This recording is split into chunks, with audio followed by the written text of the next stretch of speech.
Muy bien. Muy buenas noches a todos los participantes al doctorado en Educación Especial Inclusiva. Vamos a dar inicio al módulo 2, que es Educación Especial. Va a estar a cargo de la doctora María Delia Justiniano Domínguez. Bueno, voy a hacer un breve resumen, ¿no?, de su currículum de la prestigiosa doctora. Tiene el grado académico de PhD, doctora en Educación, Calidad Educativa en el Mundo Plural, de la Universidad de Barcelona, España.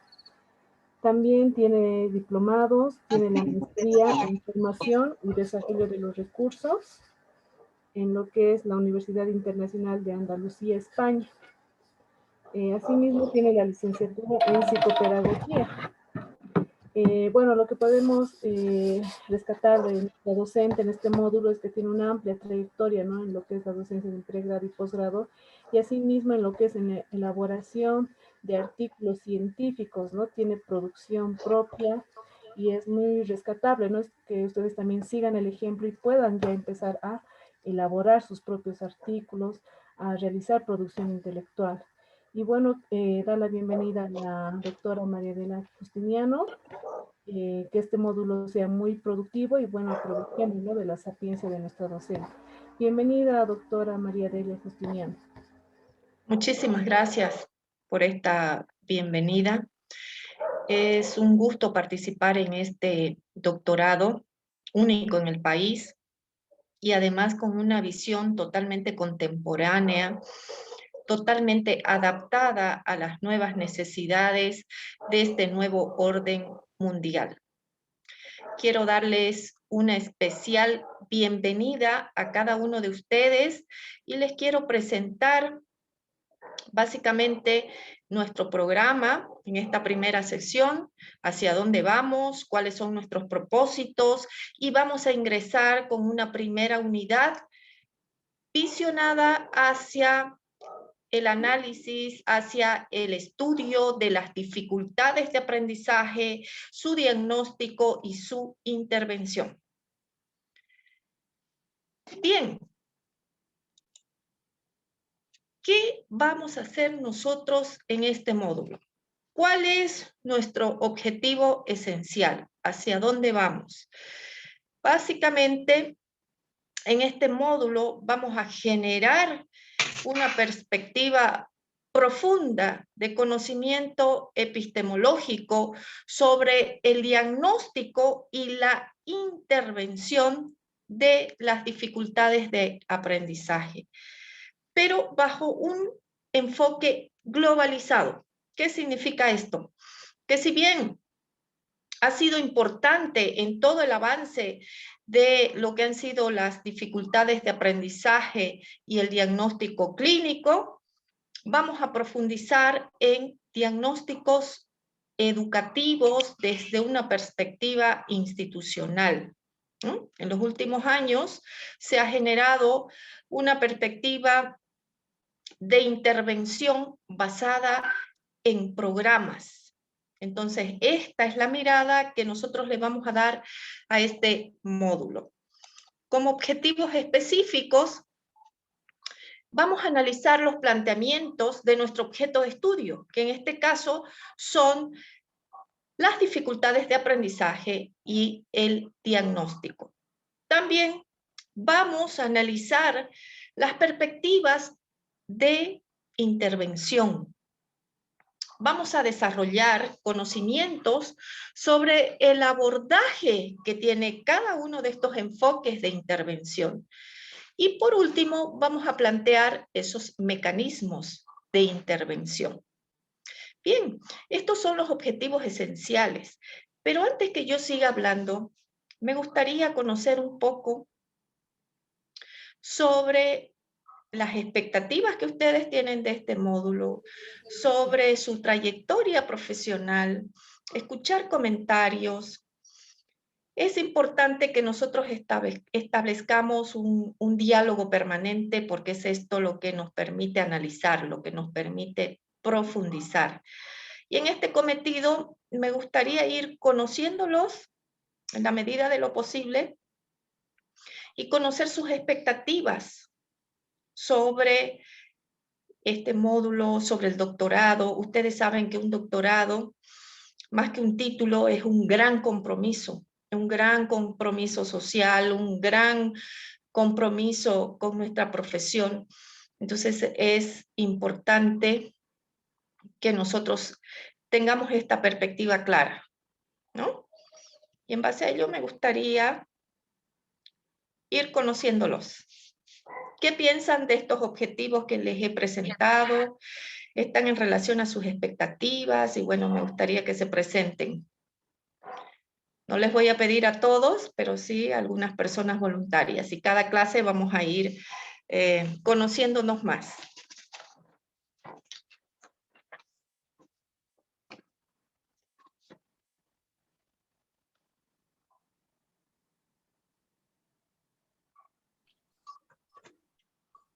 ¿Algún voluntario o voluntaria?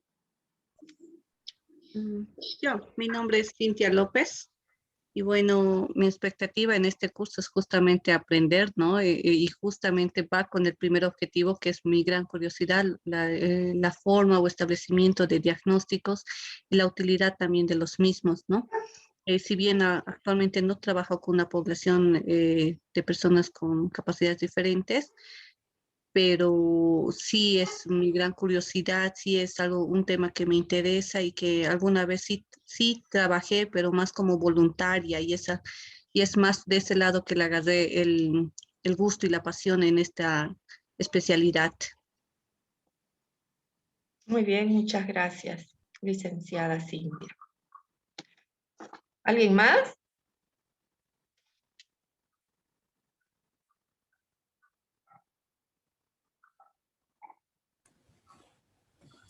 Buenas noches, doctora. Buenas noches, licenciado. Bueno, nuestra expectativa, yo trabajo en la educación regular. ¿Ya? Como el modelo educativo, dentro de la educación regular ya está incluido la educación especial. Entonces, Sí, como agentes educativos necesitamos saber el tratamiento específico a los estudiantes. Claro, no es en mayor cantidad, ¿no? En cada curso a veces hay uno, dos, a veces no, pero necesitamos. Cuando uno sí. no tiene estos conocimientos, entonces tal vez podríamos hacerlo de manera no adecuada, ¿no? Entonces, eso es mi inquietud, saber y tener conocimiento para educar a los estudiantes que tienen esta dificultad, especialmente en educación especial. Gracias, doctor. A usted muchas gracias. Muy bien, ¿alguien más? Sí, doctora. Mi persona. ¿Me escucha, doctora? Sí, sí, sí. Sí, perfectamente. Muy bien. Mi nombre es Giovanna Maquivi Esturizaga. Actualmente estamos trabajando como gestora de una unidad educativa. ¿Ya? Y bueno, hay veces tenemos ese percance en diferentes aulas con diferentes docentes y estudiantes, que el maestro tropieza con las dificultades que cada estudiante presenta en el aula. Y hay veces como gestora es bien importante que nosotros tengamos una base, un conocimiento para así orientar tanto al padre de familia como al docente y de alguna manera apoyar al desarrollo del aprendizaje en cada unidad educativa o en cada aula que nuestros maestros tengan. Creo que eso es el impulso para que yo pueda optar o, bueno, pasar estos cursos de doctorado en especial en esta clase de especialidad, ya que también tenemos como directores gestores, tenemos unidades anexas. Entonces siempre tenemos ese percance, esa dificultad y a veces el maestro tropieza. ¿Y quién más que un gestor pueda ayudar a ese docente que tiene esa dificultad? Entonces es por eso de que es mi interés y bueno de tomar estos cursos, doctora. Gracias. A usted muchas gracias. Bien, ¿alguien más? Buenas noches, doctora. Mi nombre es Andrea Rodríguez. No puedo encender mi cámara, no sé manejar esta cámara que tengo acá. Voy. Pero bueno, como comentario, ¿no? a los que trabajamos en el área de educación es muy importante, ¿no? Saber cómo abordar realmente las dificultades de aprendizaje, ¿no? Entonces, estoy muy emocionada de este módulo para poder aprender aquellas, y también al conocer esto nos va a ayudar para poder hacer las adaptaciones curriculares, ¿no? Gracias, doctora. Así es. Muy bien. ¿Alguien más?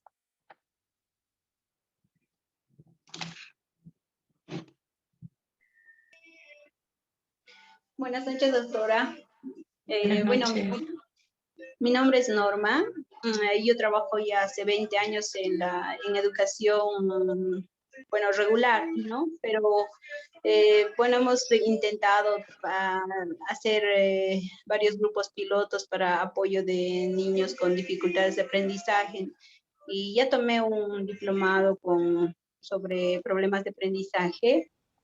Y bueno, más que tener conocimientos, yo creo que trabajar con niños que tienen problemas de aprendizaje es mucho más importante, el compromiso que uno tiene como docente para apoyar eh, para apoyar estos problemas, porque el maestro tiene que involucrarse mucho en esta situación para que pueda superar el niño los problemas, ¿no? A veces, muchas veces, con saber un diagnóstico, confundimos las cosas y a veces decimos que hagan los especialistas su trabajo, pero el compromiso principal es el maestro, que tiene que ser como que el centro que va a girar tanto el padre de familia, el niño, los especialistas y todo aquello, ¿no?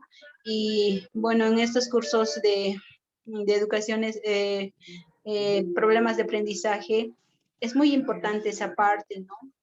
Tomar en cuenta los conocimientos que vamos a adquirir para hacer conciencia y empezar a comprometernos con ese trabajo, porque no es fácil, es un trabajo muy complicado, muy diverso, y si no hay compromiso, si no hay empatía con estos niños, o sea, no se puede hacer mucho.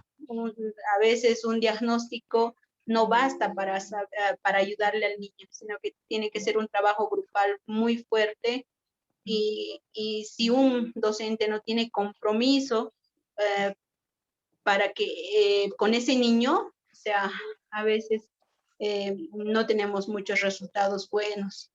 Y eso, ¿no? Como una sugerencia a mis compañeros de este doctorado es que se involucren en esta clase para ver cómo se puede trabajar con estos niños para tener objetivos, lograr nuestros objetivos, y también de los niños que vayan superando sus dificultades. Muy bien. Importante lo que usted menciona en relación al trabajo grupal. Justamente esto es lo que hace que se dé un giro a la perspectiva tradicional de diagnóstico de dificultades de aprendizaje, ¿no? Entonces, esa perspectiva psicométrica, ¿no? Donde se evaluaba al niño, si bien no deja de ser importante, se ha avanzado hacia una intervención por programas, ¿no? Donde justamente es el grupo que interviene, es el grupo el que actúa a un nivel globalizado, sistémico, que permita que el niño con dificultades de aprendizaje la supere y se adapte al sistema. Entonces, en este sentido, es que las unidades de aprendizaje que nosotros vamos a seguir en estas 4 semanas versan sobre el diagnóstico y evaluación institucional, el procedimiento y la intervención, la clasificación de técnicas de evaluación dentro de la institución y las metodologías de intervención. Entonces, en esta ocasión nos ocupa la primera unidad. No obstante, vamos a hablar sobre algunos previos que son muy importantes para su formación como doctores. Si bien nosotros tenemos estas unidades, tenemos un objeto de estudio que es claro. Este va a ser transversalizado por perspectivas de formación en la investigación, porque básicamente vamos a formarnos para investigar. En este caso, temáticas relacionadas a la educación inclusiva. Entonces vamos a ir haciendo ejercicios paralelos que a ustedes les van a permitir contar con destrezas dirigidas a establecer y desarrollar procesos investigativos. Les doy un consejo muy particular, que empiecen a pensar en temas de tesis, en temas de investigación, para poder ir desarrollándolos a lo largo de su formación. Entonces, en este sentido, es que les voy a hablar sobre el trabajo final que ustedes van a hacer. Este trabajo ya ustedes, la consigna la tienen en su plataforma. El trabajo final de este módulo versa sobre el análisis de artículos científicos. ¿Por qué la decisión de esta evaluación final dirigida al análisis de artículos? Porque esta perspectiva les va a dar dos miradas de acción. Por un lado, un análisis de lo que son las evaluaciones, los diagnósticos, las intervenciones en el caso de las dificultades de aprendizaje, y por otro lado, les va a permitir adquirir destrezas sobre los procesos de investigación, ¿no? Entonces, este ejercicio consiste en que ustedes elijan un artículo relacionado a nuestras unidades de aprendizaje. Pueden ser los que están en su plataforma, como pueden ser artículos científicos que ustedes hayan encontrado en lugares científicos, en Cielo, en Redalyc, en Scopus, ¿no? Son espacios científicos que nos permiten bajar información. Con ese artículo científico van a hacer un análisis. Y aquí ese análisis tiene que ser justificado, ¿no? Y van a encontrar relaciones, sobre todo relaciones, y van a hacer análisis de esas relaciones. Entonces, la primera relación que van a encontrar es la relación entre el título y el planteamiento del problema. Y lo van a justificar. ¿Por qué encuentran esa relación? El segundo punto, la relación entre objetivos y planteamiento del problema. Esta es una cuestión que a ustedes les va a ejercitar en la lógica dentro de su proceso de investigación. También justificado. Realizar un análisis del marco teórico. ¿Cómo van a realizar ese análisis del marco teórico? Van a analizar bibliografía, cuántas citas tiene el documento, si son citas actualizadas, si las citas corresponden a las líneas de trabajo que tiene esa tesis, ese artículo, los autores, relación entre el marco teórico y el planteamiento del problema. Entonces, estas relaciones a ustedes les va a permitir ejercitar su pensamiento como para empezar ya a pensar en su tesis, en su proyecto de tesis, ¿no? El tipo de investigación, qué enfoque tiene esa investigación, qué diseño tiene, cuáles son los procedimientos elegidos. Y como último punto, las relaciones que existen entre la pregunta de investigación y las conclusiones. Y esas conclusiones si están en relación a los objetivos planteados en la investigación. Ese es su trabajo final. Bien, que ya lo pueden ir haciendo desde ahora y podemos tener tutorías particulares para disipar dudas o complementar análisis. ¿Bien? Por favor, ustedes pueden ir haciendo comentarios cuando lo consideren necesario. Este es un proceso de diálogo, ¿no? Ya un nivel doctoral ya nos posibilita esa acción didáctica donde el estudiante puede cuestionar, puede aportar, ¿no? Entonces de eso se trata la construcción del conocimiento. Doctor, Otra cuestión, ¿sí? una pregunta Sí, sí. puntual de la anterior diapositiva, por favor. Sí. El primer punto. Sí, licenciado. Un artículo decía. Elegir un Sí, artículo científico relacionado a las 4 unidades. Este artículo, ¿de dónde vamos a elegir? ¿Ya está en la plataforma? Pueden elegir un artículo científico que esté en la plataforma. También pueden buscar en buscadores científicos como Cielo, Scopus, Redalic, Cielo, Scopus, ya. Google Académico. Bien, es importante que sean uno lugares... solo, pero vamos a elegir, ¿no? Uno solo, Uno ¿no? solo. Ya, muy bien. Uno solo. Uno solo.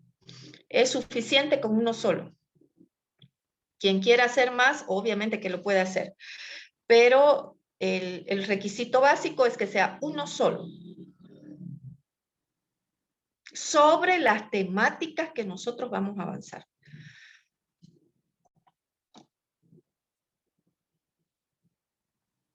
¿Bien? Gracias, doctora. No, a usted las gracias. Entonces ahora, otra cuestión que es súper importante. Es súper importante que ustedes consideren que cuando estamos en un mundo académico, científico, debemos adoptar normativas para citar, normativas para construir conocimiento. Esa es nuestra responsabilidad como doctores, ¿cierto? Construir conocimientos. Entonces, esa construcción del conocimiento no puede darse deliberadamente, tiene que tener pautas, normas. Generamos conocimiento en base a un conocimiento inicial. Construimos nuevas perspectivas de conocimiento, pero tenemos que considerar que esa generación de conocimiento tiene pautas. Y una de esas pautas que es súper importante, por ejemplo, es que una tesis doctoral debe tener más de 40 citas bibliográficas. ¿Qué significa eso? Que ustedes han tenido que revisar 40 autores diferentes en sus tesis. Cuando me presenten documentos, resúmenes críticos, es importante que ustedes consideren estas perspectivas. Cuando nosotros estamos redactando, ¿no? Es importante que si agarramos una cita que tenga más de 40 palabras, la pongamos entre comillas, con un párrafo y sangría aparte, ¿no? ¿Eso qué significa? Que es una cita textual y además poner el autor. Es importante que cuando redactamos, no solamente consideremos estas citas textuales, sino también el parafraseo. ¿Qué significa el parafraseo en el mundo científico? Significa que usted va a dar una interpretación de lo que dice 1, 2 o 3 autores y va a colocar en base a qué es su reflexión. Si ustedes van considerando estos puntos, les va a ser mucho más fácil empezar ya a pensar en una lógica de investigación. ¿Qué es esto para lo que nos estamos preparando transversalmente? Tener la lógica de investigación. ¿En qué? En educación inclusiva. Entonces, siempre nuestro discurso va a estar transversalizado por procesos investigativos. ¿Bien? Luego, ¿Cómo se cita según números de autores? Aquí les coloco exactamente cómo se cita. Si se trata de más de un autor, se pone apellido, año de publicación. Si se trata de dos, se coloca el apellido 1, el apellido 2 y el año. ¿Bien? Si se trata más de 3 autores, ponemos el apellido, el año y ponemos et al. ¿Bien? Nos está diciendo que hay más de 3. Estas son normativas que ustedes siempre deben seguir. Aquí les coloco algunas normativas de cómo se cita. Si ustedes me van a presentar un análisis de artículo, me lo tienen que presentar así, de esta manera citado. Si se trata de un artículo impreso, o de un libro impreso, o de una revista impresa, o de una tesis, ¿no? Entonces aquí, por ejemplo, pone el apellido, la inicial del primer nombre, lo propio en el segundo, el año, el nombre del artículo que van a elegir, la ciudad, el país y la editorial. Para la próxima clase, ustedes van a investigar cómo se cita una revista y cómo se cita una tesis. Por ahí vamos a empezar. Bueno.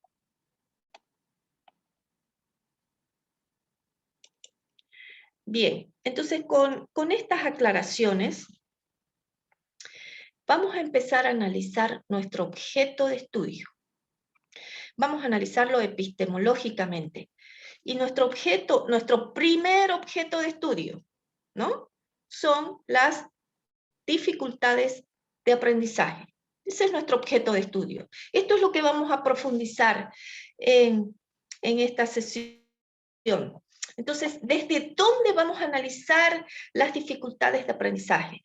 Lo vamos a hacer desde una sola dimensión, la manifestación de un problema ante el acceso al aprendizaje. Entonces, esa es la dimensión de nuestro objeto de estudio. Y sobreviene más bien ante una exposición de una experiencia educativa. Alguno de ustedes me decía, ¿no? Tenemos serios problemas cuando estamos en nuestros colegios, en nuestras unidades educativas, frente a situaciones particulares.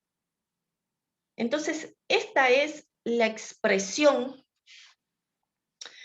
de una situación bastante peculiar y bastante extensiva, ¿no? ¿Por qué? Porque nuestros muchachos tienen menos periodos de atención, por ejemplo, tienen serias dificultades, muchos de ellos en casa. Por ejemplo, esta situación de pandemia, y ustedes lo deben notar en su contacto, ¿no? Aunque sea virtual, que tienen con sus estudiantes. Esa condición de aprendizaje cambió, ¿no? Esas lógicas de aprendizaje cambiaron y muchos de nuestros niños tienen esa manifestación problemática a la hora de aprender. Entonces, este es nuestro objeto de estudio 1, las dificultades de aprendizaje. Bien, aquí me gustaría escuchar las experiencias que ustedes tienen, esa lógica de cambio, ¿no? Si antes nuestros chicos tenían problemas por diferentes temas, por ejemplo, la desintegración familiar, ¿no? Es de origen afectivo, o muchos de origen cognitivo, ¿no? O muchos de origen contextual. Entonces, ahora, ¿cómo ustedes viven esa situación de acceso al aprendizaje, obnubilado en muchas situaciones por factores externos? ¿Cómo lo viven?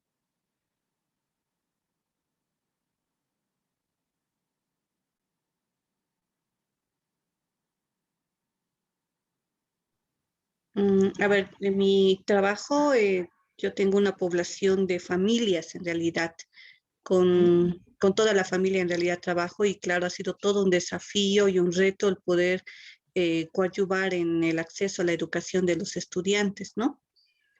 Justamente porque las madres, al ser de escasos recursos, naturalmente no han tenido una formación y muchos al máximo han llegado hasta primaria. Entonces, el manejo de un celular, de las plataformas virtuales como Zoom, Teams y entre otras, o sea, ha sido muy difícil, ¿no? Más que todo para las familias que tenían niños pequeños, que también, si bien ya son más habilidosos los niños, ha costado mucho el poder establecer esta rutina. Hemos tenido que hacer gráficas de ruta, cómo entrar al Zoom, comprar las megas, todo eso, ¿no? En la capacitación que les hemos hecho, para que puedan tener este apoyo a los estudiantes. Pero se sigue tropezando, ¿no? Los estudiantes, si bien algunos se concentran más que otros, pero no cumplen muchos con las tareas, algunos están sobrecargando mucho de tareas también, no se está comprendiendo la metodología de aprendizaje que se está tomando vía online y cada escuela, cada colegio está haciendo diferente, ¿no? Por áreas, por meses o semanas están tomando algunas materias, o sea, es todo diferente en cada familia o cada unidad educativa.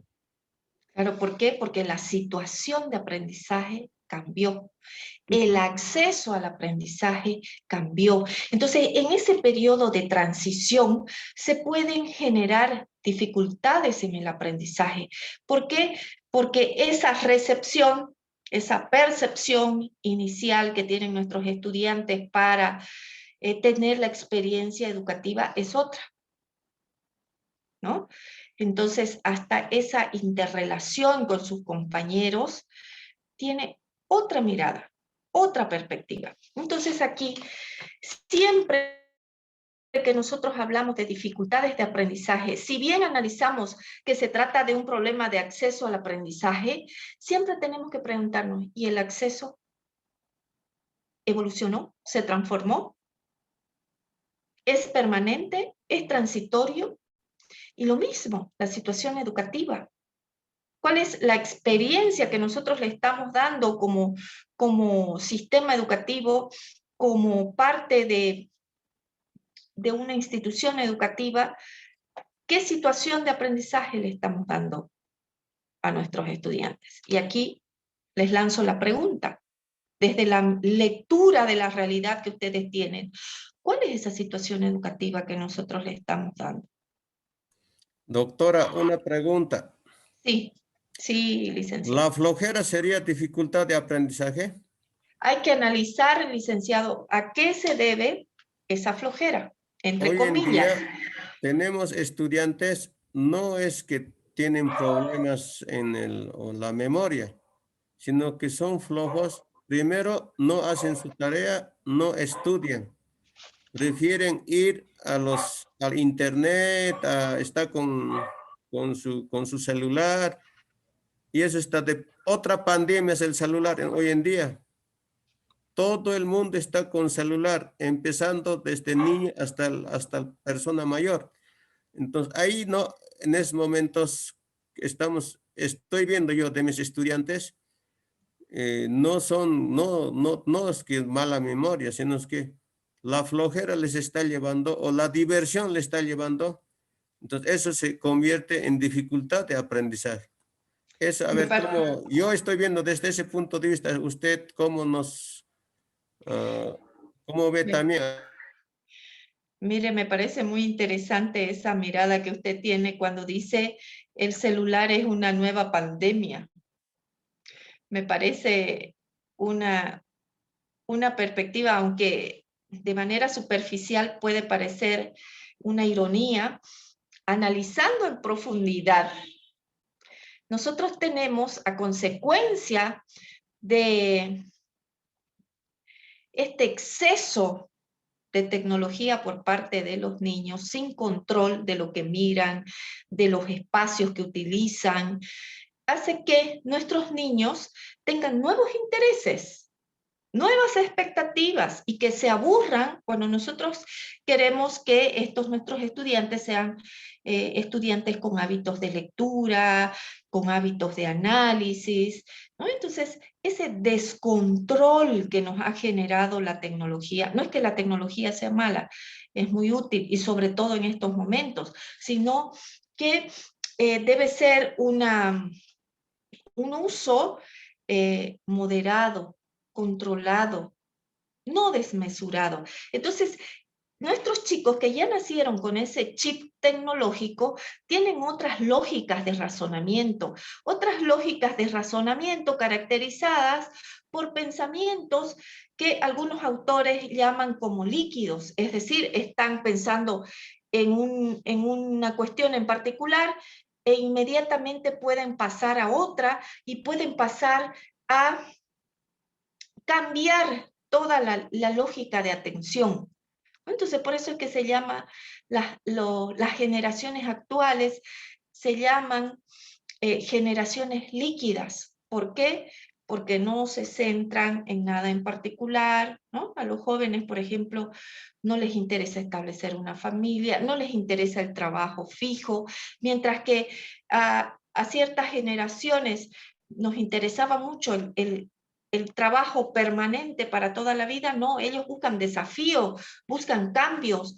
¿Por qué? Porque esa su mente se generó en función a ello, a cambios, todo el tiempo, ¿no?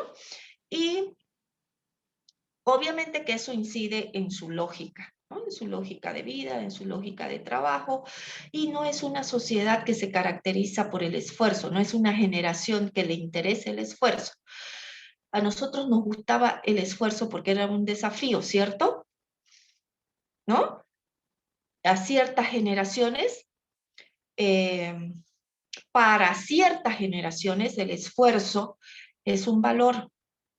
En la actualidad no, porque muchos de nuestros niños, independientemente de las condiciones que tengan económicas, tienen esa sobreprotección de la mamá o del papá. Entonces, si no tienen la necesidad de esforzarse, ¿para qué se van a esforzar en establecer un reto? Entonces, ahí tenemos ejemplos de variables contextuales, licenciado, que es un tema muy importante cuando hablamos de dificultades de aprendizaje. La variable contexto, que usted la ha caracterizado, que me la voy a copiar su frase como pandemia tecnológica, porque en muchas generaciones es lo que está haciendo, ¿no? Matando esa capacidad de pensamiento, esa capacidad de reflexión, esa capacidad de voluntad, ¿no? De asimilar situaciones particulares y superarlas. Es justamente esto lo que en muchas ocasiones, por el uso excesivo de tecnología, en muchas ocasiones sobreprotección de los padres, hace que ese pensamiento no esté abierto a una recepción de información, a un acceso de aprendizaje, ¿no? Y por eso es que se hace muy complejo el sistema educativo en la actualidad, porque tenemos que lidiar con situaciones particulares donde los niños rechazan ese acceso a los contenidos que nosotros le estamos dando. Entonces, es ahí la intervención didáctica. Y otra vez interviene la variable contexto, ¿no?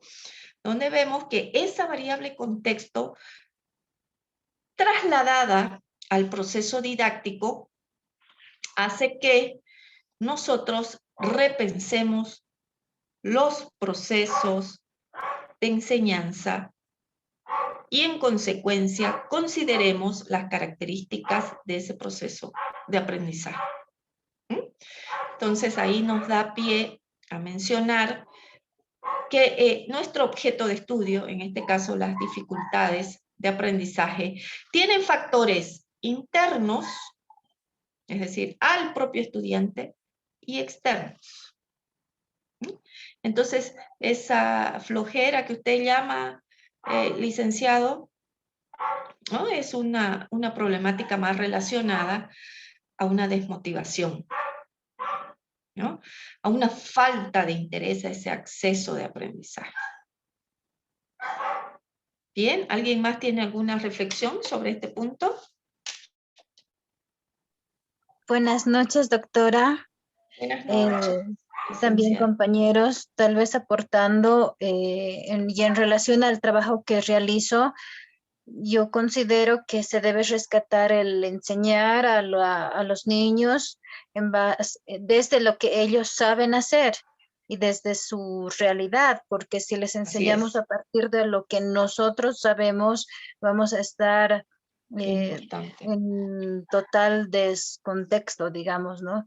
Y bueno, nosotros rescatando también la anterior consulta, optamos por trabajar en una educación personalizada e individualizada por niño, ¿no? Porque además que ellos están retornando a las aulas en algunos casos de manera presencial, vienen con diferentes hábitos de pronto que son negativos que se han formado en casa, ¿no? Como el descontrol de horarios, como el no obedecer algunas normas, falta de límites.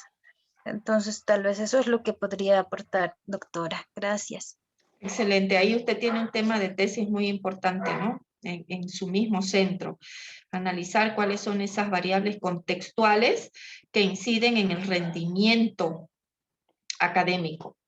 Sería muy interesante porque el trabajo que, por lo que usted comenta, que realizan es un trabajo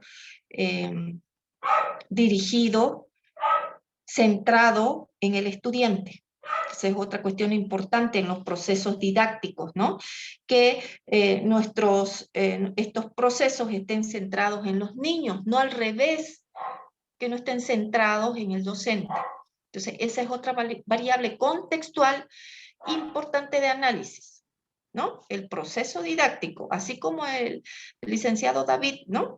Comentaba la variable contexto externo, usted está hablando de una variable endógena dirigida a los procesos que utilizamos en la didáctica. ¿No? Muy bien, muy bien. Buenas tardes. Entonces, queda claro que nuestro objeto de estudio, como lo vamos a profundizar más adelante, tiene pues variables que son intrínsecas y otras que son extrínsecas, ¿no? Ese acceso de aprendizaje no es tan simple. Ese acceso de aprendizaje tiene que ver con la capacidad perceptiva, con la capacidad de integración intraperceptiva, extraperceptiva, tiene que ver con esa situación de aprendizaje, con esa situación contextual que caracterizada en estos momentos por una gran complejidad, ¿no? Y sé que en este grupo hay muchos psicólogos, por ejemplo, ¿no? Y ese podría ser otro tema de análisis de tesis también, ¿no? ¿Cómo ha incidido este encierro, ¿no? Esta situación de falta de contacto social en el rendimiento académico, ¿no? De matemáticas, de lenguaje. Entonces es importante que nosotros, en la medida en que vamos analizando nuestro objeto de estudio, vamos pensando, y yo los invito a que sea así, vamos pensando en posibles temas de tesis, temas de investigación. Recuerden ustedes que su doctorado los habilita para ser investigadores. Por tanto, a nosotros nos invita, nos permite el compromiso de decir que nuestro deber es generar conocimiento y para ello se debe investigar. Entonces, por ello es que les voy a pedir que vayan ustedes pensando en un interés de tema de tesis. Ya hemos analizado cuál es nuestro objeto de estudio de esta sesión, en este caso, las dificultades de aprendizaje. Es importante que veamos cuáles son esas características de los niños que tienen dificultades de aprendizaje, ¿no? Y es importante que analicemos que pueden existir alguna distorsión, alguna problemática relacionada a procesos psicológicos, ¿no? Como la comprensión, y esto les debe pasar en varias situaciones. Ustedes dan consignas con 2 órdenes y nuestros niños se pierden, ¿no? Porque a veces les cuesta comprender. Otra característica es el uso del lenguaje, ¿no? Con toda su morfología. Hay niños que pueden tener dislalias, ¿no? Que pueden confundir algunos sonidos y por tanto no tienen integrado el sonido en el cerebro. Como no lo tienen integrado en el cerebro, no lo pueden plasmar en la grafía. Entonces, esos procesos, perdón, esos procesos psicológicos tienen que ver con el lenguaje, tanto verbal, hablado como escrito.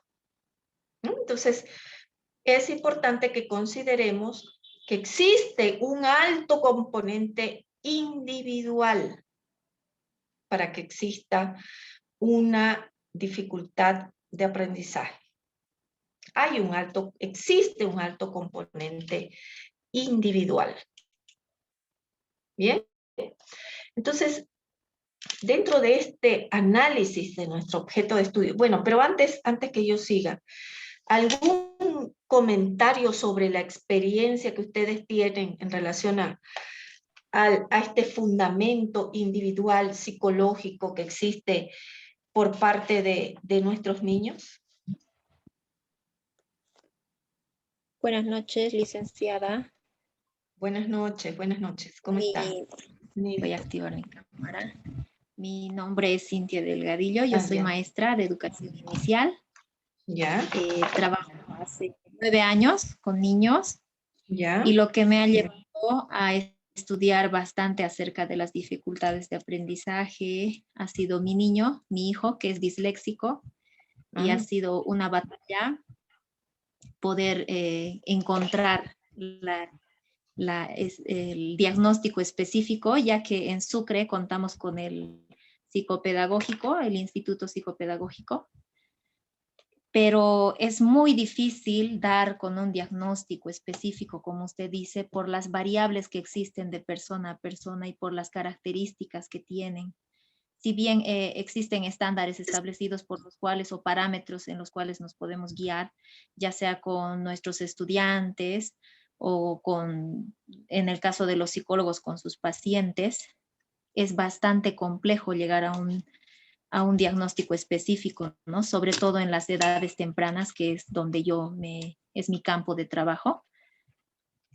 Y bueno, creo que es muy importante conocer estas características que usted menciona, porque hablando de dislalias, discalculias, dislexia y todas las DEAs, es increíble el número de estudiantes que podemos encontrar en nuestras aulas y ni siquiera darnos cuenta que presentan una de estas dificultades específicas del aprendizaje.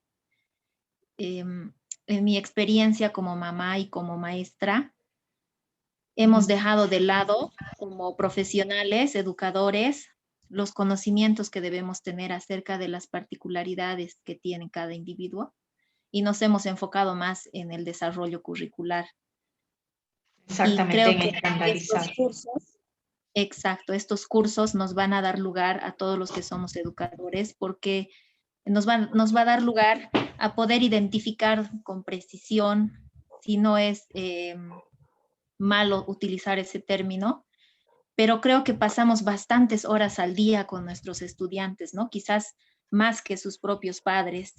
Podemos observar sus conductas, podemos observar la manera incluso en la que agarran el lápiz, cómo se sientan, cómo conversan, cómo interactúan, y infinidad de posibilidades que tenemos nosotros como maestros.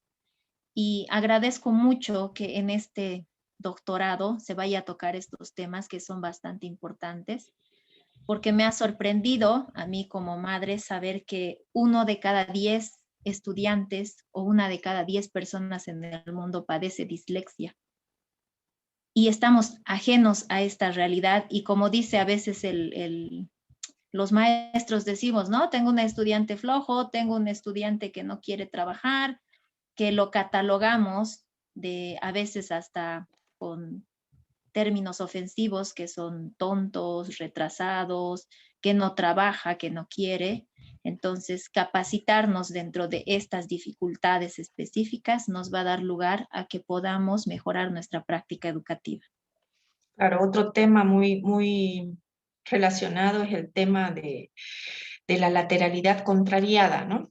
Que muchas veces se puede confundir con dislexia, pero en realidad es un proceso diferente, ¿no? Cuando el niño nace zurdo y nosotros por estereotipos globales le obligamos a escribir con la mano derecha. Entonces eso le genera una confusión en su mente porque su mundo está organizado de una manera y nosotros le queremos obligar a ese cerebrito a ordenar su mundo de otra manera. Y eso es lo que le genera confusión, inseguridad, problemas de ubicación temporal, ¿no? Problemas relacionados a la parte afectiva. No obstante, en estos niños con lateralidad contrariada, luego cuando son adultos, obviamente, que como han tenido que estimular su cerebro en ambos lados, una simetría mucho más rápida, aunque de niños son lentos, de adultos son gente muy rápida, muy pensante. ¿Por qué? Porque han tenido que esforzarse a trabajar, a organizar su mundo desde una lógica que no implicaba su naturaleza.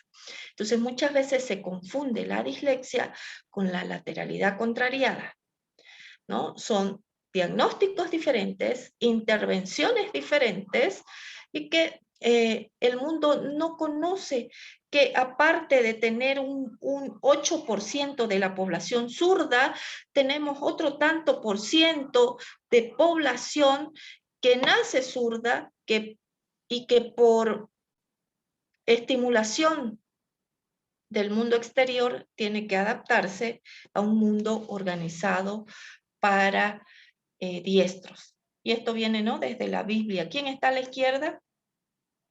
¿No?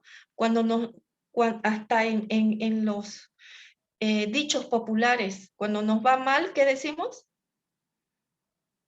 Me levanté con el pie izquierdo, ¿cierto? Entonces se asocia ese lado izquierdo con lo malo, lo oscuro. Y de esta manera el contexto incide en que existan problemas de aprendizaje, que existan dificultades de aprendizaje. Y el ejemplo que menciona la profesora Cintia, ¿no?, nos induce a pensar en esa variable contexto que está en nuestras manos en muchas ocasiones, que no la sabemos manejar bien en términos educativos. Y no la sabemos manejar bien porque no consideramos esas diferencias. Queremos estudiantes estándar, que todos vayan por el mismo ritmo, ¿no? Y cuando alguien es diferente, ya hay una pausa ahí, ¿no? Hay hasta una etiqueta de decir, este niño tiene problemas. Y además se lo decimos delante de él, ¿no? Como para que el niño asimile de que él es un niño problema. Entonces, en los ejemplos que ustedes van dando, hay una variable que incide en todo. Y esa variable es la diferencia. Cada uno de nosotros es diferente. Y esa es la lógica que nosotros tenemos que entender en ese proceso educativo. Bien, cuestionamientos, análisis hasta aquí. Ya hemos visto la definición de nuestro objeto de estudio, las características de nuestro objeto de estudio. Ahora vamos a ver la delimitación de nuestro objeto de estudio. ¿Ustedes creen, les lanzo la pregunta, ¿ustedes creen que un niño de preescolar o de primero, de primaria, puede ser catalogado con una dificultad de aprendizaje? Si es sí, ¿por qué? Si es no, ¿por qué? Bueno, disculpe, creo que eso no corresponde que sea catalogado como una dificultad de aprendizaje, ya que está en un proceso, valga la redundancia, de aprendizaje. Entonces, no podemos considerar que tenga alguna dificultad cuando está recién moldeando sus hábitos, está adquiriendo un ritmo de aprendizaje. Y muchas veces, sí, excelente, excelente, sí. Nosotros tenemos que dejar que se instauren aprendizajes, ¿no? Que los niños tengan esa maduración neuropsicológica para pensar en una dificultad de aprendizaje. En algunas ocasiones nos llegan niños con un diagnóstico, niños de preescolar con un diagnóstico de dislexia, por ejemplo.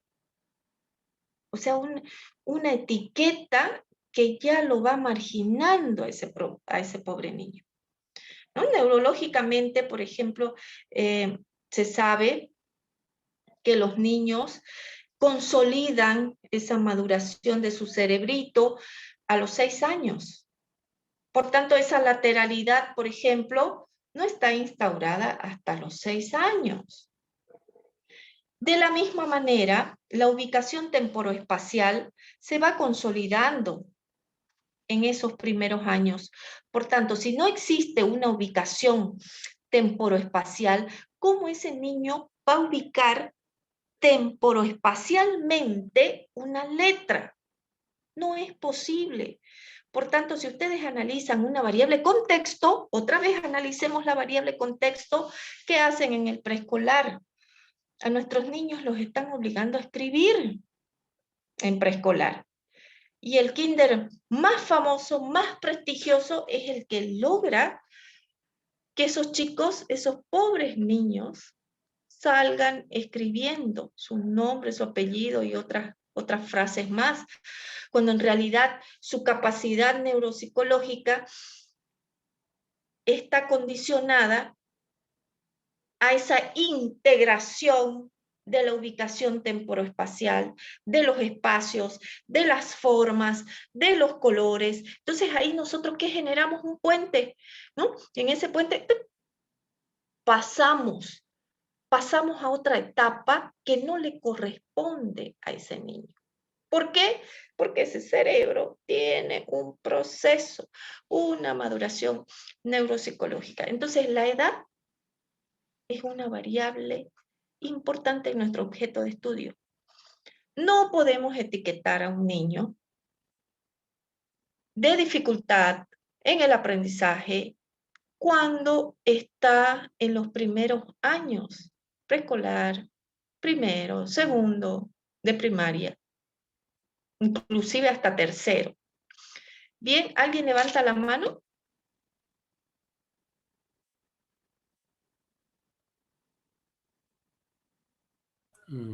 Doctora. Sí, licenciado. A Adelante, ver, por favor. Pienso que no solamente en el niño de 4 o 5 años, sino me parece la vida del ser humano. Un adolescente de 12 a 17 años también va a tener problemas si comparamos de 20 a 30 años, o un adulto de 60 años. La variable experiencia. Me parece, por ejemplo, se ve madres solteras o padres solteras con 15, 16 años. Ese joven, esa señorita no está capacitado o no tiene suficiente madurez para ser un padre o una madre. Entonces, ¿qué consecuencias puede acarrear? Como Afectivas, decimos, ¿no? el niño de 6, 7 años. A ver, esa comparación yo hago. A ver, ¿Qué dices, doctora, al respecto? Claro, ahí hay una variable que usted está introduciendo dentro del contexto, y es la experiencia, ¿no? No es lo mismo un niño o un adolescente poco estimulado que un niño con percepciones y experiencias que le permiten relacionar, que le permiten abstraer, ¿no? Entonces, siempre va a haber una diferencia, evidentemente, según las etapas, pero cuando hablamos de dificultades de aprendizaje, estamos ubicándolo, ese término, en la experiencia educativa. Entonces, cuando nosotros hablamos de aprendizaje, de dificultades de aprendizaje, ¿dónde nos estamos situando? En un contexto educativo, ¿no? Entonces, según las etapas y según la estimulación del contexto, el cerebro va teniendo diferentes formas de pensamiento, diferentes formas de relacionamiento, de situaciones de aprendizaje. Entonces, si bien nuestro objeto de estudio son las dificultades de aprendizaje, tenemos que tener claro que cuando hablamos de ella, estamos situándonos en un contexto educativo. Bien, no sé si alguien más quiere opinar en relación a este punto. Sí, licenciada. ¿No se me escucha? Perfectamente. Sí, mire, es verdad que no podemos decir que un niño en inicial o primero o segundo de primaria tiene dificultades en el aprendizaje, pero sí podríamos detectar signos de riesgo, licenciada. Sí, Doctora correcto. Aire. Sí. Podemos detectar signos de riesgo, ¿no? Cuando son muy hiperactivos, por ejemplo, muy dispersos. Si bien no podemos diagnosticar una dificultad de aprendizaje, sí podemos tener predictores, ¿no? Y en este caso, sí, existen algunos, ¿no? Por ejemplo, que no puedan entender consignas con dos direcciones, que sus periodos de atención sean menores a 15 minutos, que no tengan una coordinación ojo-mano a la hora de escribir, por ejemplo, ¿no? Entonces tenemos que ubicarlos en función de las características del aprendizaje que debe lograr, ¿no? Es importante lo que usted menciona, porque sí existen esos elementos predictivos. Y ese puede ser otro tema, ¿no?, de investigación. ¿Cuáles son los elementos predictivos de una dificultad de aprendizaje en niños de preescolar? Ese sería un estudio bastante interesante, longitudinal, ¿no? Tendrían que evaluar en el preescolar y ver en primero de primaria, ¿no? A ver cuál ha sido esa evolución o ese detenimiento en los procesos de aprendizaje. Las experiencias que ustedes tienen, por lo que veo, son una mina de oro en términos investigativos. Entonces, siempre que analicemos objetos de estudio, los invito siempre a pensar en cuál puede ser su objeto de investigación, ¿no? Y aquí vemos que ya pueden ir pensando en diferentes temáticas. Sí, es importante ser preventivo. Y esa es otra de las formas de establecer una categoría de análisis a la hora de hacer diagnósticos, ¿no? Pensar qué es lo que hacen los yanquis, por ejemplo, ¿no? Los norteamericanos. Ellos generan factores predictivos en su sistema, ¿no? Si existe una variable que se repite, por ejemplo, ellos dicen, no, mujer afroamericana que no vive con sus padres, puede tener, por ejemplo, ¿no?, problemas dentro de su integración al sistema educativo. Entonces, ¿qué hacen? Generan programas de intervención, porque ya saben que esa puede ser una característica que incida en su integración y transición al sistema educativo, ¿no? Entonces, es una mirada muy interesante la de prevención de esas dificultades.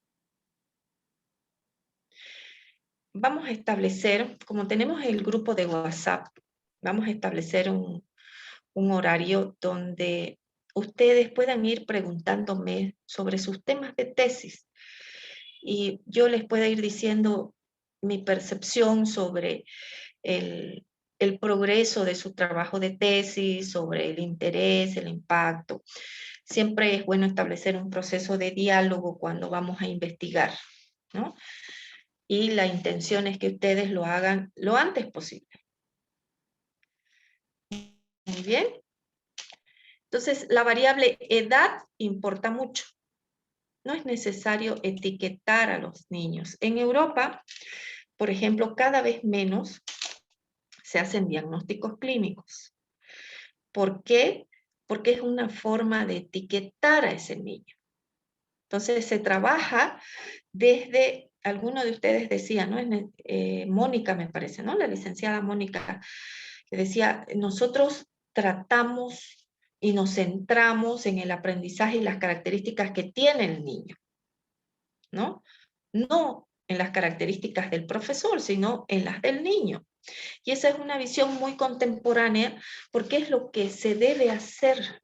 Cada niño es diferente, ¿no? No necesitamos ponerle un eslogan que lo acompleje, que lo humille, que lo discrimine para llevar adelante una intervención. No es necesario, ¿no? Entonces, la otra delimitación son las materias. Si un niño con dificultades de aprendizaje tiene problemas en la lectura o tiene alguna dificultad en matemáticas, estamos dentro de ese rango.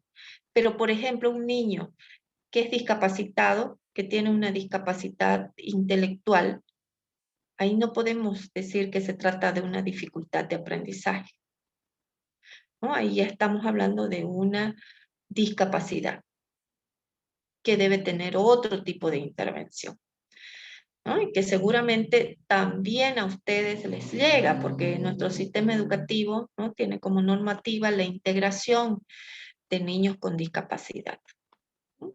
Entonces eso es importante, que nosotros observemos, analicemos, ¿no? Cuando se habla de dificultades de aprendizaje, estamos hablando de dificultades en algunos aspectos, pero en algunas materias, pero no en todas, ¿no? Entonces, esas capacidades disminuidas quedan atrás en comparación a otras, ¿no? Pero estos niños mantienen su nivel intelectual, mantienen su desarrollo intelectual. Esa es una variante muy importante cuando delimitamos las dificultades de aprendizaje, ¿no? No podemos decir que un niño con discapacidad cognitiva tiene dificultades de aprendizaje. No, lo que él tiene es una necesidad generalizada, ¿no?, que nos debe permitir, que nos debe impulsar a realizar adaptaciones, a tener una intervención en equipo en la medida de lo posible, ¿no? Ya sabemos que nuestro sistema tiene limitaciones en términos de recursos humanos, ¿no? Entonces, eso es importante, que consideremos que dentro de ese espectro hay algunas áreas en las que nuestros niños no se desarrollan o se desarrollan de otra manera, mucho más lenta en relación a las primeras materias. Bien, entonces, profundicemos en las características. el niño con dificultades de aprendizaje tiene una característica básica, no tiene problemas intelectuales, tiene una inteligencia promedio. En muchos casos los niños superdotados tienen dificultades de aprendizaje, ¿no? Hay niños que no, muy inteligentes, que por ser muy inteligentes no se pueden adaptar, por ejemplo, a nuestras pedagogías, a nuestras didácticas, ¿no? O aprenden rápido y se aburren. Y como se aburren, se desmotivan, ¿no? Entonces, una característica es esta. Mantienen intacta la capacidad intelectual y en muchos casos superan esa capacidad intelectual, entre comillas, estándar que nosotros tenemos, ¿no?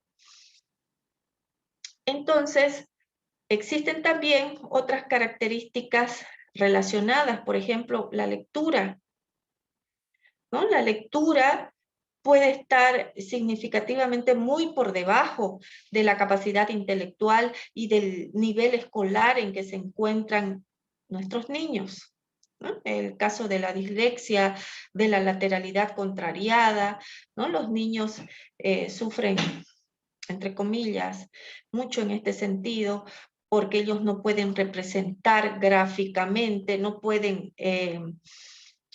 simbolizar gráficamente una letra, ¿no? ¿Y qué es lo que hacemos? Empezamos a bajarle la autoestima. En la casa la mamá insiste en que lo haga de una manera, el niño no lo puede hacer de esa manera, lo mismo en el aula, ¿no? Entonces vamos generando una disminución afectiva en ese niño. ¿Mm?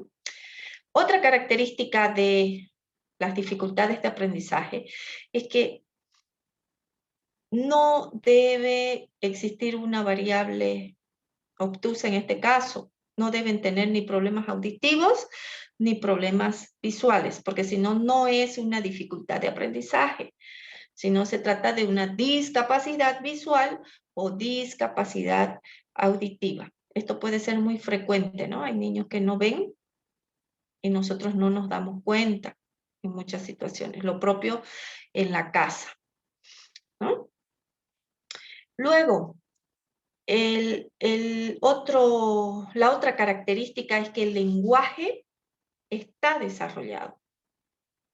Pese a que está desarrollado, nuestros niños tienen dificultades para captar determinados aprendizajes, ¿no?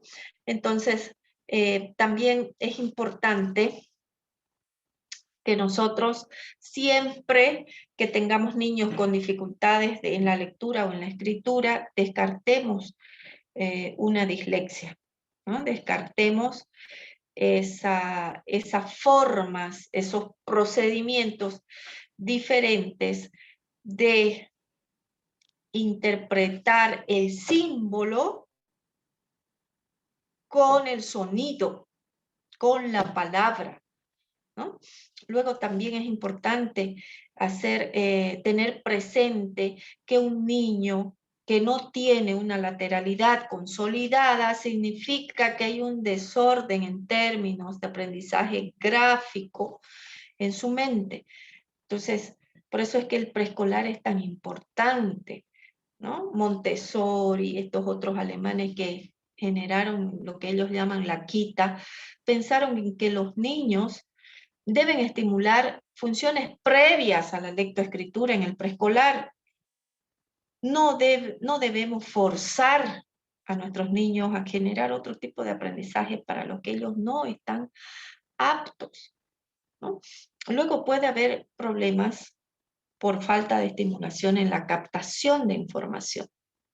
Entonces, estas son las características que nosotros tenemos que descartar a la hora de pensar en una dificultad de aprendizaje. Bien, hasta aquí comentarios.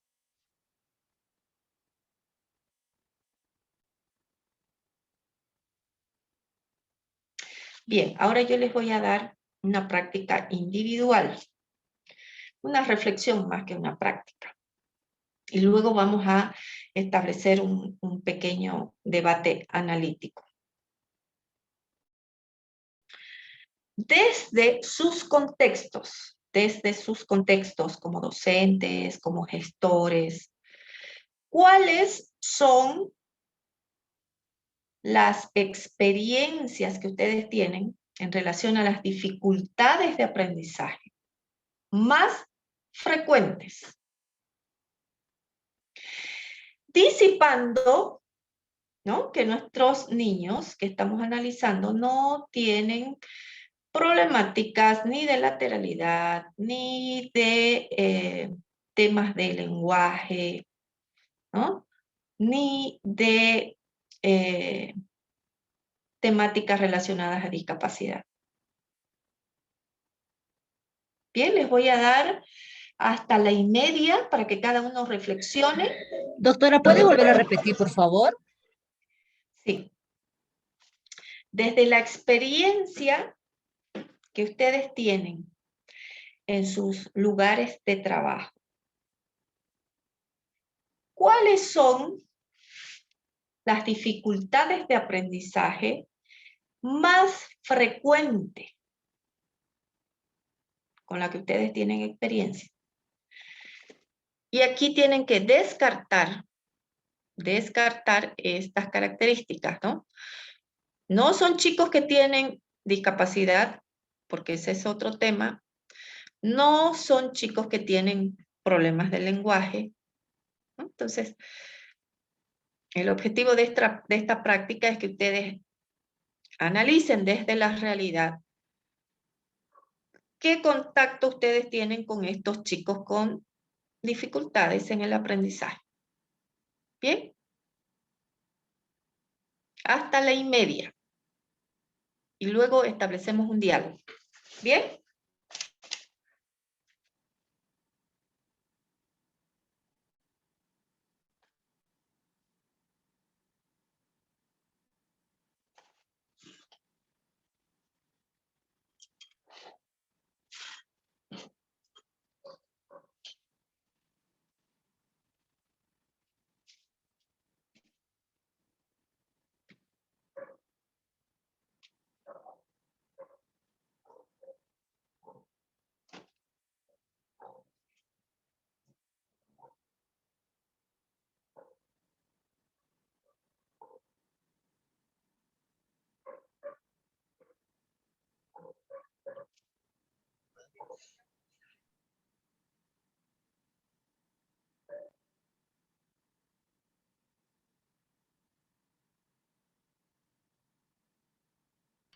Las demás lavar el baño porque vos no entres al...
Bien, ¿cómo les ha ido?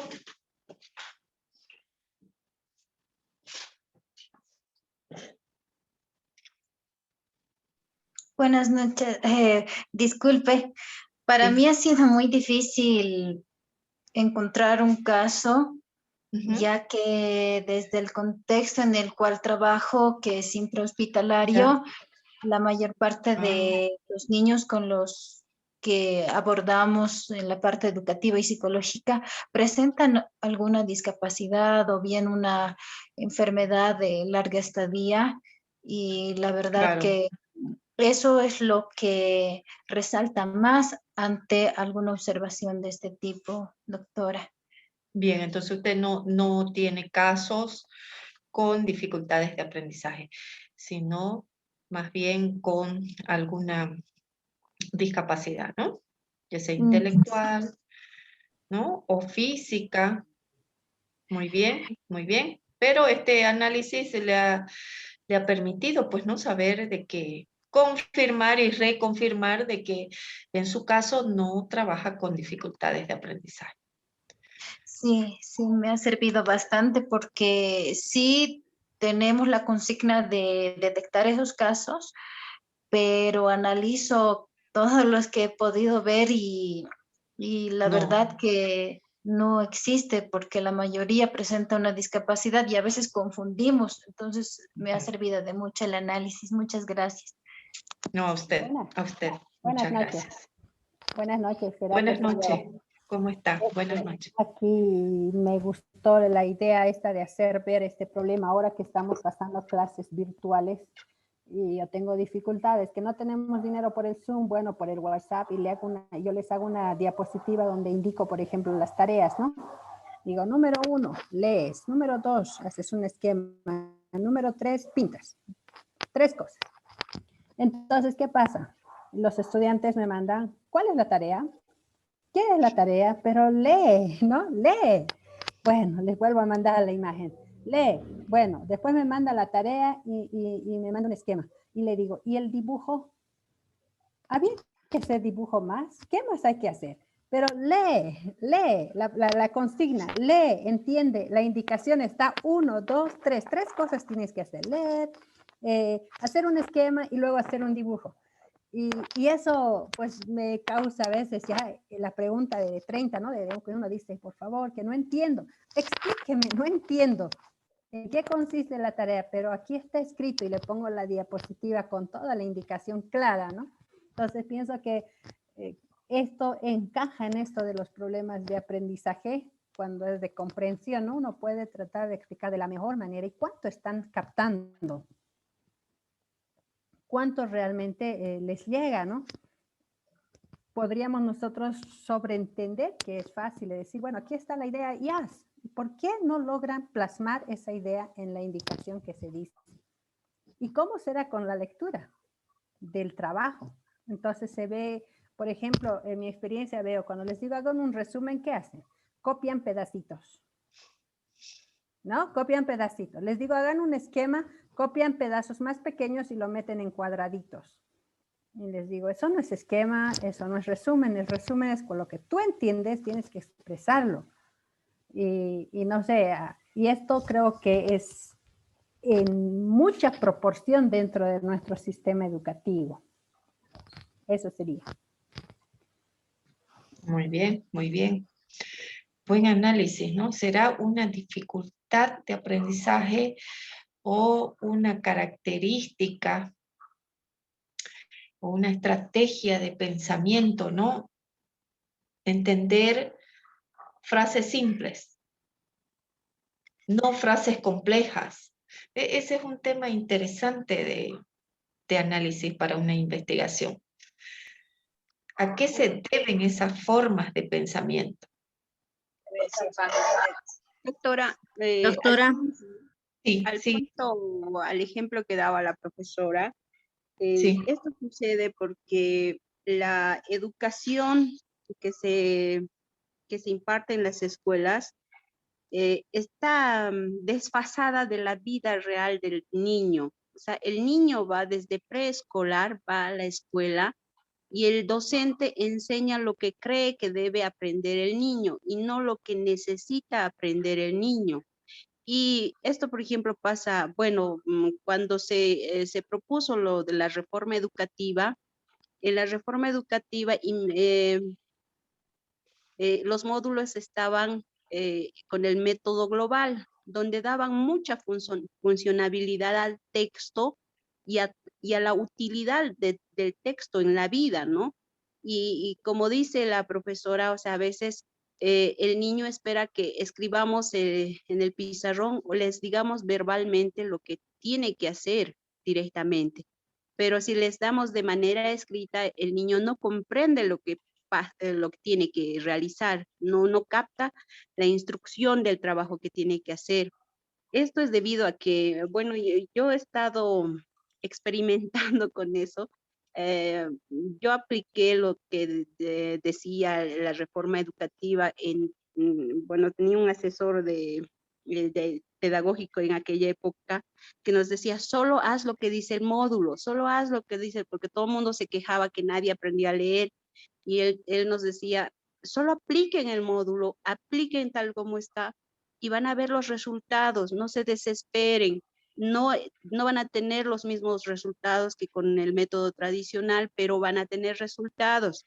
Y ahí me di cuenta que los niños, cuando ven que el texto, la lectura es útil, es funcional en su vida, que le sirve para hacer muchas cosas, el niño tiene mucho interés para aprender y lo practica, ¿ya? Y eso me llamó mucho la atención, ¿no? Y realmente los profesores se cerraron a esa posibilidad de cambio porque no querían aceptar que tenían que enseñar de otra manera que no era el silabeo. Y yo veo mis niños, yo sigo aplicando hasta el día de hoy esta metodología, aunque en mi vida profesional he sido muy criticada, he sido muy juzgada, incluso me han juzgado de que yo me la paso jugando y no trabajando, paseando y no trabajando. Pero he visto que mis niños lo que hacen es cuando tienen alguna curiosidad, una inquietud, una dificultad o algo que no, no comprenden, empiezan a buscar en los textos, empiezan a buscar y volver a leer y volver a leer qué tienen que hacer y tienen buena comprensión lectora. No puedo decir que 100%, ¿no? Cada estudiante va según a su nivel, desarrollando, otros en primero, los que aprenden rápido, otros en segundo, en tercero, pero yo he visto que le dan esa utilidad tanto de leer como de escribir, o sea, porque muchas veces hacemos actividades donde el niño tiene que expresarse, pero no de manera oral, sino de manera escrita, ¿no? Entonces, esa funcionabilidad del texto no se enseña en la escuela. Se enseña las letras, las sílabas, los conceptos, pero no se enseña para qué te sirve lo que estás aprendiendo. Y esa separación de esos conocimientos con la realidad y el interés del niño es que va pasando y desmotivando, porque he tenido también la oportunidad de trabajar con jóvenes de secundaria y realmente los primeros años yo me he asustado porque a los niños, o sea, es más fácil de hacerles gustar algo porque les dices, ay niños, hoy día vamos a leer un cuento, vamos a jugar o les he traído una nueva canción y entonces los niños se emocionan para aprender, dicen, ya profe, empezaremos y se emocionan. Pero con los jóvenes, cuando la primera vez que yo fui al curso, o sea, no tuve ninguna respuesta cuando les dije, ahora chicos, ¿qué quieren hacer este año? ¿Qué vamos a hacer? ¿Qué vamos a planificar? ¿No? Yo toda emocionada y todos eran con su carita que decía, pero usted nos tiene que decir qué tenemos que hacer. Y realmente yo me asusté cuando trabajé con secundaria porque dije, ¿y qué hago? ¿Y qué hago con estos jóvenes para volverlos a motivar, para volverlos a dar esas ganas de aprender? Porque no es, y todos los catalogaban como flojos, ¿no? Pero realmente era porque no les interesaba, no les atraía, y me costaba mucho llegar a ellos para que muestren interés en querer leer, en querer hacer algo, y mucho más escrito, ¿no? Y esos aspectos en la escuela no tomamos en cuenta. Y realmente yo he visto que para el niño, para el joven, ir a la escuela es un castigo. Si no sabes leer, si no sabes escribir, si no sabes la sílaba, papá, popú, ya 5 hojas más repites. Si no has terminado la tarea, te quedas sin recreo, te quedas en la salida. No has hecho la tarea, le aviso a tu papá para que te castigue, ¿no? Entonces, realmente es como un castigo para el niño ir a la escuela. Claro, y ahí tiene ya su tema de tesis, ¿no? Aprendizaje significativo y la motivación hacia el aprendizaje. O sea, lo que usted tiene es una hipótesis, ¿no? Por la que ha sido juzgada. Pero ahora usted, científicamente, su labor es comprobar de que efectivamente existe una relación entre aprendizaje significativo y motivación.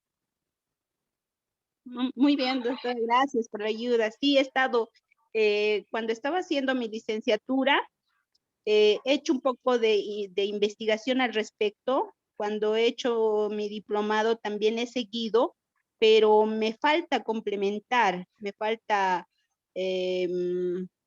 respaldar más mi teoría, porque yo estoy, o sea, tengo otra manera de pensar. Por ejemplo, en inicial, yo siempre me he peleado con los profesores de inicial, que por qué se empeñan en que el niño aprenda las vocales, los números, el abecedario, su nombre, si ellos tienen que desarrollar las capacidades de acuerdo a su edad, ¿no? Y jugando lo harían mejor que bailando, cantando. Las canciones, por ejemplo, son una buena estrategia para que entrenemos a la memoria, podamos afinar el ritmo, lateralidad, movimientos, o sea, mucho, mucho, mucho, mucho, pero en preescolar lo que se hace es desde el primer día sentado en la silla y empecemos a rayar, a hacer cosas que a veces al niño le pierde, ¿no? Le hace perder esa curiosidad de, uy, voy a ir a la escuela, o sea, ¿qué voy a ir? Y luego vienen desmotivados. Así es, la motivación es un factor importante, ¿no? Hasta los físicos dicen que la motivación es la fuerza energética más potente que existe en el mundo, ¿no? Entonces, ¿cómo no analizarla y relacionarla con, este caso, el aprendizaje significativo? O sea, usted tiene la hipótesis, ahora compruebe esa hipótesis, ¿no? Y va a ser un modelo interesante de intervención. Gracias. Para terminar, yo quiero compartir una experiencia con mi hija, ¿no? O sea, en la casa nosotros siempre leemos, entonces ella estaba muy familiarizada a la lectura, ¿no? Y entonces cuando entró a primero era, hijita, vas a aprender a leer, así, y ella súper contenta, incluso la primera semana llevaba su cuentito para leer, ¿ya? Porque a ella le encantaba el cuento de Caperucita Roja que nosotros le leíamos todas las noches. Entonces pasa un tiempo y mi hija viene, ¿no? Y toda así desmotivada y me dice, mamá, mi profesora no sabe leer. No, hijita, sabe leer, pues, ¿cómo? Por eso es profesora. No, no sabe leer. Y eso me andaba repitiendo toda una semana. Cuando un día le digo, ¿y por qué dices que no sabe leer? Porque no lee, porque no lee, no lee, nunca lee en clase, ¿no? Y cuando ya empezaron con las sílabas, me dice, mamá, mi profesora está aprendiendo a leer con nosotros.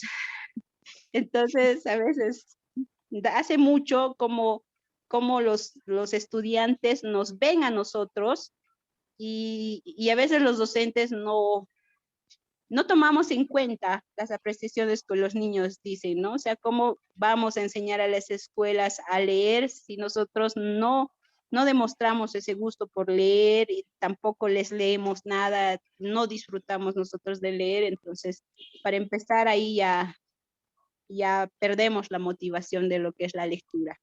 Exactamente, la variable contexto, esa es la que nosotros no consideramos en muchas ocasiones, ¿no? Por eso es importante siempre hacer un diagnóstico cuando ingresamos a una clase, a un contexto de aprendizaje y enseñanza. Bien, ¿alguna otra persona? Yo, licenciada, otra vez. No, adelante, Bueno, adelante.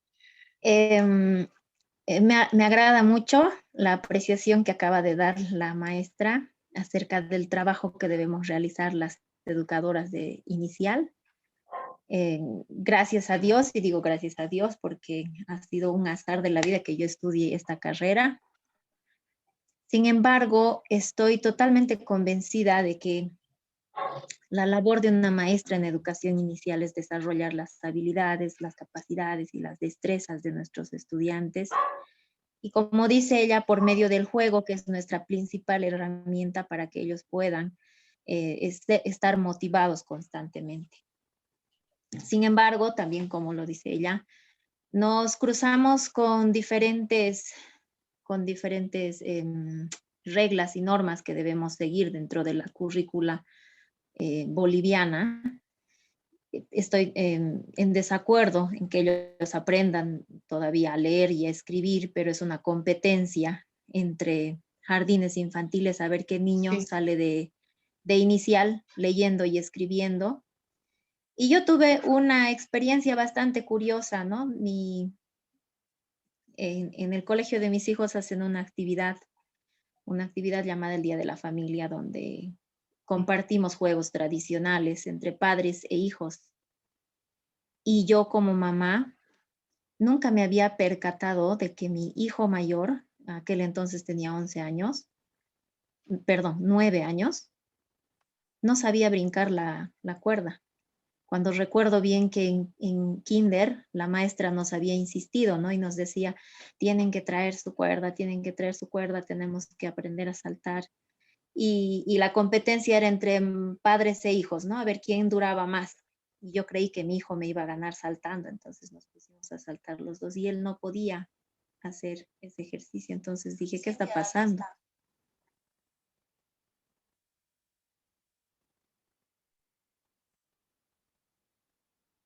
Dije, ¿qué está pasando?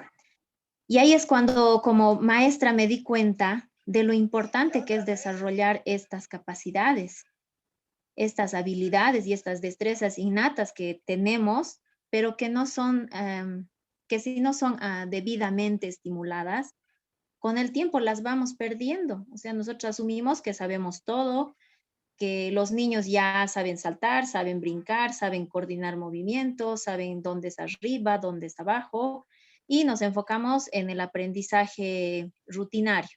Chicos, siéntense, aquí está su ficha de trabajo, vamos a trabajarla. Entonces, creo que es importante trabajar desde ese punto con los de educación inicial. Y yéndome a otro punto, como usted decía, es importante también conocer el grupo con el que trabajamos. Y si en educación inicial es evidente, no podemos dar un diagnóstico específico de las dificultades que presentan nuestros estudiantes, ellos sí nos dan pautas de algunas dificultades que tienen, sobre todo en el habla, ¿no? Nosotros tenemos que estar atentos, porque he notado que cuando un niño viene y me dice tota-tola, que es lo más común en ellos, ¿no? En las dislalias, en cambiar, ¿no? ¿Cuál es el término correcto? Sustituir sonidos. La T, la T por la C. Y eso los acompaña hasta que ellos aprenden a escribir, porque tengo un estudiante de este kinder que le hago el seguimiento, es básicamente amistad de la familia, y hasta ahora que él está en primero y ya casi yendo a segundo, él sigue con la tota-tola, ¿no? Y le dictas cuna, y él no sabe cómo escribir cuna. Y tú le dictas tuna, y escribe cuna. O sea, cambia totalmente. Y eso me dice la maestra en el kinder no le tomaba importancia a ese desarrollo fonológico que él debería tener. No le hacían hacer ejercicios, pese a que la mamá insistía y decía que por favor intervengan de alguna manera. Y todas esas experiencias han enriquecido mi labor educativa. Y ahora, ante cualquiera de esas dificultades que veo en uno, basta que uno tenga, ¿no? Que no pronuncie bien las palabras. Entonces ya todos chicos hagamos ejercicios de bucofaciales, ¿no? Inflemos las mejillas, soplemos, cosas básicas que, como decía la anterior maestra, a veces no nos parecen importantes, pero es donde más debemos trabajar y no tanto así la parte académica y curricular que se va repitiendo año tras año. Vamos un poquito más en inicial, el mapa de Bolivia, Bolivia 6 de agosto, en primero el mapa de Bolivia más los nombres de los libertadores, en secundaria el mapa de Bolivia el 6 de agosto más el acta de la independencia. No son contenidos que se van repitiendo, pero que nos enmarcamos en eso como docentes, es decir, tiene que aprender, tiene que saber y no desarrollamos las capacidades y tenemos que tener en cuenta todas estas habilidades y destrezas que las debemos trabajar desde educación inicial. Así es, ese puede ser otro tema interesante de investigación, ¿no? Esas relaciones entre aprendizajes previos y aprendizajes exigidos por el propio sistema, ¿no? Obviamente delimitándolo mucho más. Muy bien, entonces ya para cerrar, bueno, si hay alguien más, por favor. Sí, Lisen, buenas noches. Sí, Respecto buenas noches. a lo que hablaba una de las participantes, de que los peques vienen y no saben escribir bien o no saben sumar bien y los profesores le dicen, no sabe escribir bien esta palabra. 100 veces esa palabra basta que aprenda. Y a veces son ellos los que tienen dificultades en el aprendizaje. Yo he visto bastantes niños con una inteligencia por arriba del promedio. O sea, son chicos brillantes, muy buenos, pero no puede escribir bien o no sabe sumar bien, o ya está en cuarto, quinto de primaria y apenas sabe sumar. Y son peques a los que, así en pocas palabras, los han desahuciado. No tienen la ayuda ni el apoyo de nadie. O sea, viene él y te dice, sí, mi profe me riñe, me trata mal. Los otros peques no tengo amigos, y esa es una característica casi en todos en lo que he visto, es no tengo amigos, porque me dicen que soy un tonto, que no sé hacer, que no puedo, entonces los demás chiquitos se van entre ellos. Y a veces estos peques son también los que tienen dificultades en educación física. Entonces, dicen, todos están correteando en el patio y yo no puedo porque no sé correr bien. Entonces, no tiene amigos, está solo en la escuela, los profesores han dicho, este chico no sabe, entonces mejor a un costadito, me ocuparé de los que sí saben. Los papás vienen y dicen, mi hijo no quiere aprender, todos los días le repito lo mismo y hasta ahora nada, la profesora todo el tiempo me llama. O sea, y el chiqui viene y está solos, completamente solo. Y muchas veces no es que el peque viene y no es que esté con una dificultad en el aprendizaje, a veces muy, muy profunda. No sé si sería dificultad, ¿no? Pero muchas veces es la autoestima la que juega un papel fundamental ahí con ellos, ¿no? Si uno eleva esa autoestima y le ayuda y todo eso, a veces el peque se anima y dice, así yo puedo. O sea, yo había sabido esto, yo puedo hacer esto. Y empieza y la autoestima y todo eso ayuda bastante. Y este tipo de niños, yo calculo, según mi experiencia, debe haber por lo menos un niño en cada aula, desde inicial, aunque en inicial no se puede detectar, pero ya hay algunas cositas, ¿no? Algunas señales de alerta, pero hasta secundaria debe haber por lo menos uno en cada curso. Así es, así es. Sí. Interesante el análisis que hace. Las relaciones de la psicomotricidad es vital porque es su primera forma de contacto con su contexto, y si no se relaciona bien con su contexto, no podrá pues establecer otro tipo de relaciones, ¿no? Es la relación cuerpo-contexto, inmediato, ¿no? Entonces, obviamente que cuando no existe una pertinencia en este contacto, los niños empiezan a tener problemáticas afectivas. Entonces, dentro de este proceso de enseñanza y aprendizaje que nosotros establecemos en el curso, existen variables que pueden incidir en las dificultades de aprendizaje, ¿no? Muchos de ustedes inciden en el método que se utiliza, en las características de cada estudiante, en la práctica docente, ¿no? Estas variables son variables nucleares que pueden generar, pueden desarrollar dificultades en el aprendizaje. Entonces, nosotros como docentes tenemos que ser conscientes, estar muy alertas de estas características, de los métodos, de nuestras prácticas, de las características que tiene cada niño aprende de diferente forma, ¿no? Y obviamente las variables endógenas, las variables exógenas que tienen que ver con la variable contexto. ¿Bien?